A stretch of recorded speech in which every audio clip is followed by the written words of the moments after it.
tidak ada tanggapan, oleh PJ Bupati Kudus aliansi APSEL lanjut ke jalur hukum. Kudus Media Jejak Kasus Jawa Tengah melanjutkan jawaban surat audensi ASPEL kepada PJ Bupati Kudus. Di ruang rapat asisten pemerintahan Kabupaten Kudus. Senin tanggal 4 Maret tahun 2024. Angga menjelaskan proses perjalanan Prades ini sangat panjang dan begitu rumit, seandainya saat itu sudah diputuskan permasalahan ini tidak berlarut-larut, SK Bupati seharusnya bisa menjawab akan hal ini, tegasnya.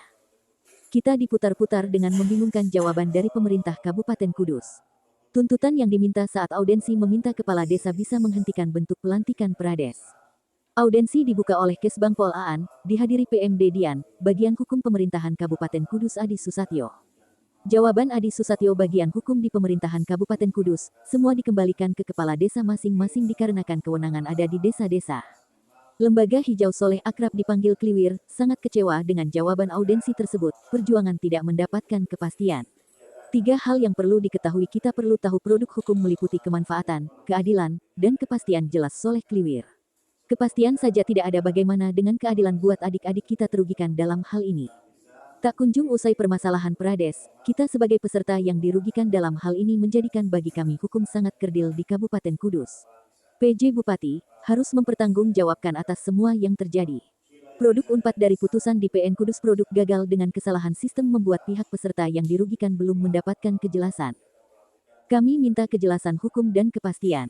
Audensi dihadiri 35 peserta ujian yang dirugikan meminta dan memohon untuk bisa berkenan dipertemukan dengan PJ. SK Bupati sekarang interferensi untuk membatalkan keputusan SK demi keadilan, pendopo ini milik semua masyarakat Kudus. Kembalikan kepada adik-adik kami untuk menjalankan kepastian hukum. Bagi kades-kades yang melantik harus bisa mempertanggungjawabkannya, tegas Soleh Kliwir.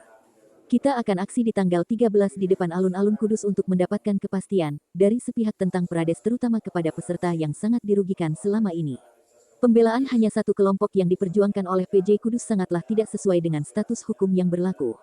Tuntutan kepada kepala desa yang sudah melantik akan segera kami layangkan ke jalur yang sesuai tegas jawaban Soleh Kliwir.